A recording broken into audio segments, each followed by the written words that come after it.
bacaan-bacaan maulid tadi yang diulang-ulang oleh para habaib dan kiai alim ulama didengar oleh telinga, maka itu akan terngiang-ngiang waktu kita nanti mau sakaratul maut. Jadi kalau ditanya orang, ngapain maulid lagi, maulid lagi, maulid lagi? Ini kan bukan Rabiul Awal lagi. Ini sudah Jumadil Akhir, Rajab, Sya'ban. Kenapa kalau pertemuan Anda baca maulid? Berharap syafaat Rasulullah sallallahu alaihi wasallam. Mudah-mudahan saat mau sakaratul maut itu, orang yang suka bersolawat dibantu waktu sakaratul maut ringan. Allahumma hawwin alaina fi sakaratil.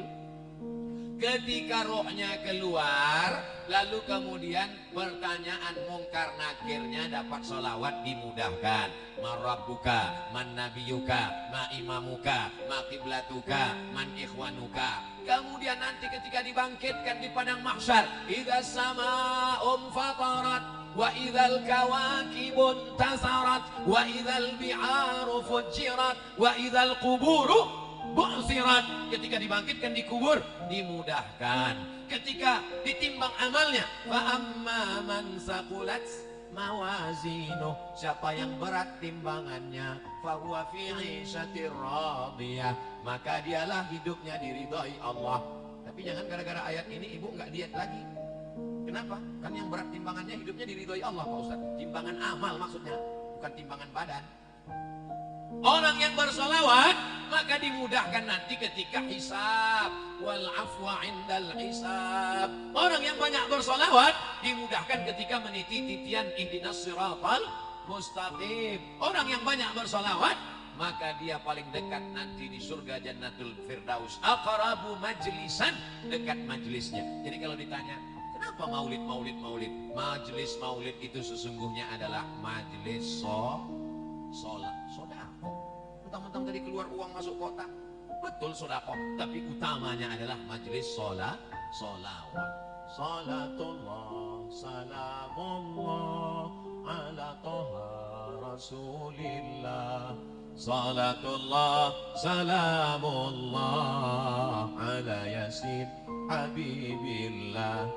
Tawassalna bi bismillah wa bil hadi rasulillah wa kulli mujahidin lillah bi ahlil badri ya Allah. Diiringi oleh anak-anak muda hadrah. Apa nama hadrahnya Ustaz?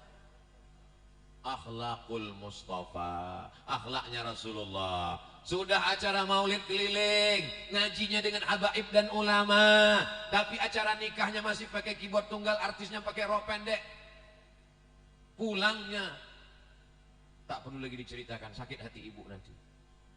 Maka undanglah saat walimah anak nikah pakai hadrah, saat akikah pakai hadrah, saat sunatan pakai hadrah. Setuju? Saya berapa kali nggak datang acara walimah. Ustadz Somad ini katanya kalau diundang wajib datang. Seringkali dia ceramah, idza da'aka fa'ajibhu. Kalau diundang datang.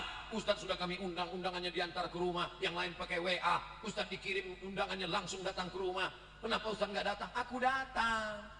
Kok nggak ketemu kemarin? Aku nggak masuk ke dalam. Kenapa nggak masuk? Waktu aku mau masuk kalian sambut dengan lagu Jatuh Bangun Aku Mengejarmu. Ngapain saya masuk? Daripada jatuh bangun mendingan pulang. Kita mau masuk, dia sambut dengan lagu Cinta Satu Malam.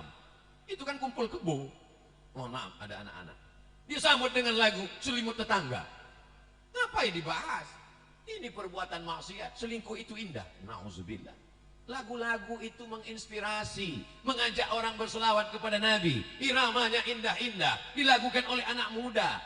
Saya senang sekali malam ini yang menyanyikan hadrah itu anak-anak muda laki-laki. Laki-laki semua tadi kan? Kadang ini ada maulid Nabi yang nyanyi perempuan. Lagunya biasa aja, lipstiknya 2 inci.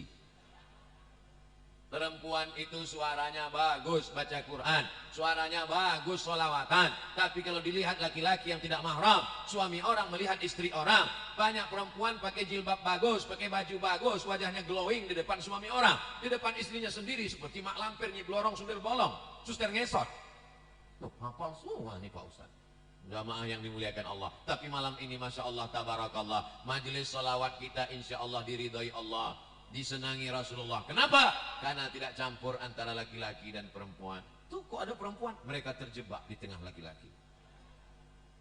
Masya Allah, tabarakallah. Ini yang baik-baik ini kita bawa insya Allah. Apa pelajaran dari Bekasi? Silaturahimnya terjaga. Apa pelajaran dari Bekasi? Cerita judulnya tepat mengingat mati, supaya masyarakat ini diingatkan pada mati. Wa kafa bil mauti wa'izah. Ada nasihat yang tidak bersuara, ada nasihat yang bukan khutbah, bukan ceramah, bukan tausiah, bukan tazkirah. Dia diam 1000 bahasa. Nasihat itu bernama mati. Siapa yang menasihati Ustaz Abdul Somad? Gak ada. Gak ada orang menasihati saya sampai sekarang. Saya datang ke Kiai, tolong nasihati saya. Saya kalau tausiah, saya cari para alim ulama yang tua-tua, yang sepuh-sepuh, minta nasihat, minta doa. Mereka gak kasih nasihat.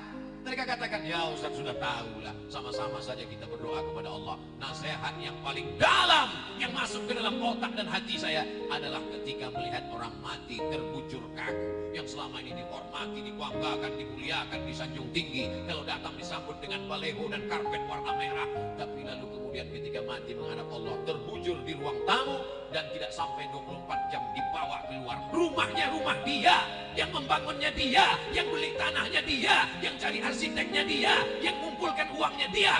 Tapi kalau sudah meninggal dunia, sejengkal pun di rumah itu tidak ada yang bersedia menampung dia. Tempatnya tetap di TPU, tempat taman pemakaman umum. Ada rumah yang dibangun, ada rumah yang dikendalikan, ada rumah yang diatur.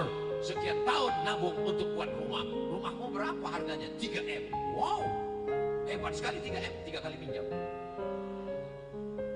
Ada rumah yang tidak pernah kita lihat, rumah yang tidak pernah kita jenguk, rumah yang tidak pernah kita pedulikan, tapi kita akan tinggal di sana.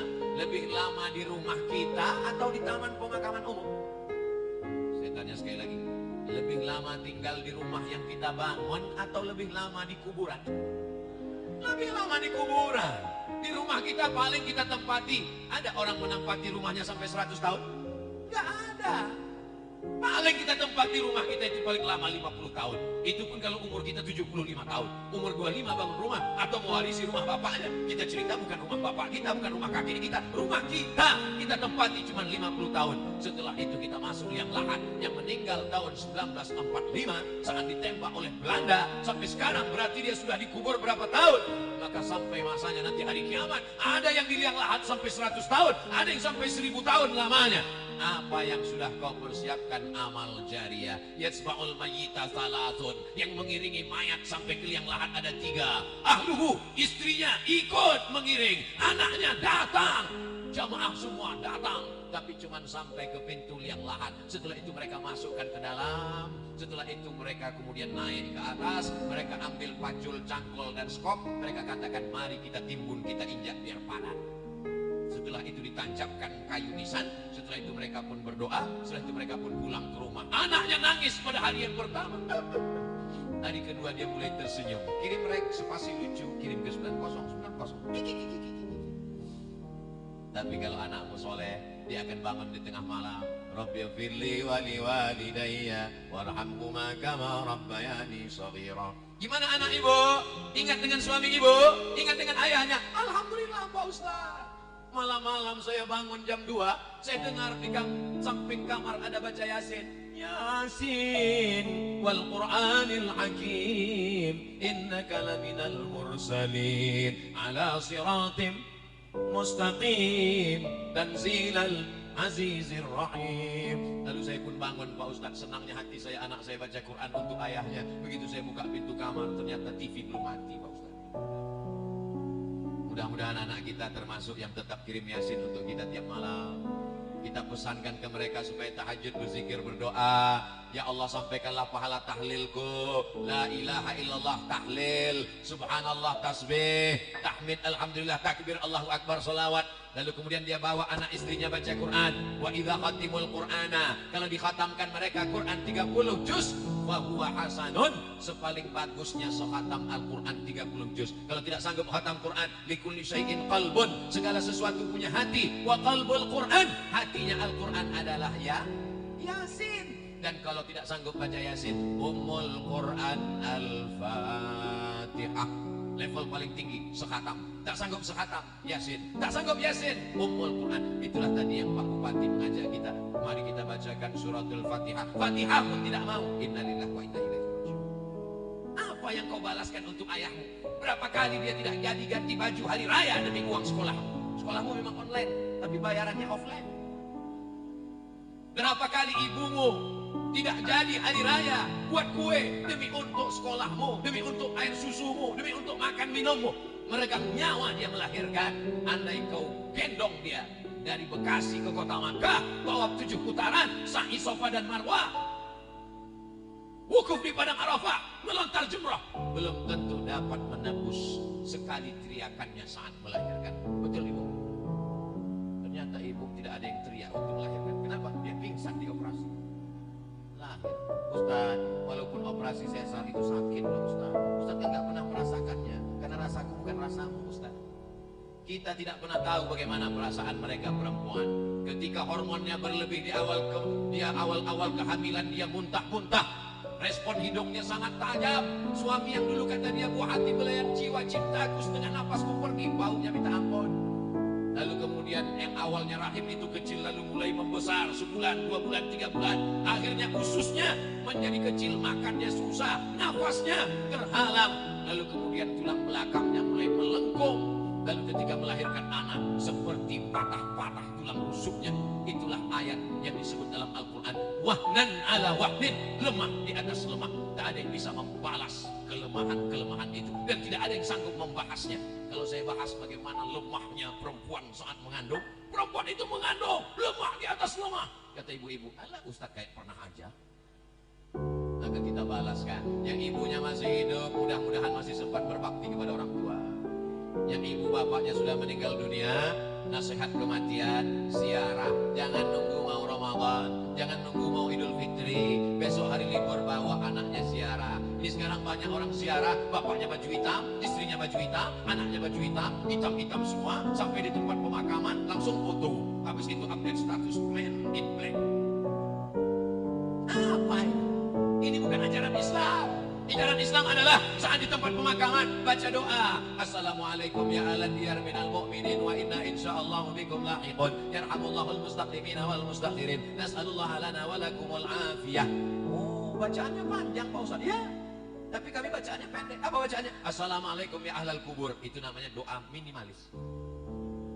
Apalah salahnya cetakkan doa ziarah kubur? Tanya nanti panitia berapa ongkosnya buat baliho besar seperti ini, buat doa ziarah kubur, tempel besar-besar di dekat pemakaman TPU. Assalamualaikum ya ala diyar minal mu'minin wa inna insyaallah bikum lahiqun yarhamullahul mustaqimin wal mustakhirin nas'alullah lana wa lakumul afiyah. Coblos nomor. Daripada baliho yang gak jelas ujung arahnya, nyangkut ke pokok kayu, diambil Satpol PP dibakar, mendingan di samping kuburan, mengingatkan orang. Andai pun dia tidak lapuk, maka mengalir sampai hari kiamat. Inilah dia amal-amal kita. Apa saja amal kita yang akan mengalir. Waladun salihun, anak yang soleh. Shadaqatun jariyah, itulah uang yang masuk ke dalam kotak-kotak tadi. Beli semen, batu bata, kerikil, atap, tenda, lampu, AC, mihrab, mimbar, kipas angin. Itu semua akan mengalir. Siapa yang mewakafkan tanah masjid ini dulu? Siapa yang membangunnya? Siapa yang ngasih semen? Siapa yang ngasih kosen? Siapa yang ngasih kaca? Kita tidak tahu, tapi pahalanya dari mulai tadi petang sampai malam, sampai sholat subuh besok, zuhur, asar, maghrib, isya, subuh, zuhur, asar, maghrib, isya, Ramadan, tarawih, witir, Idul Fitri, Idul Adha, hari raya kurban, sampai hari kiamat, mengalir pahalanya ke liang lahat. Mudah-mudahan sebelum mati kita sempat bangun masjid.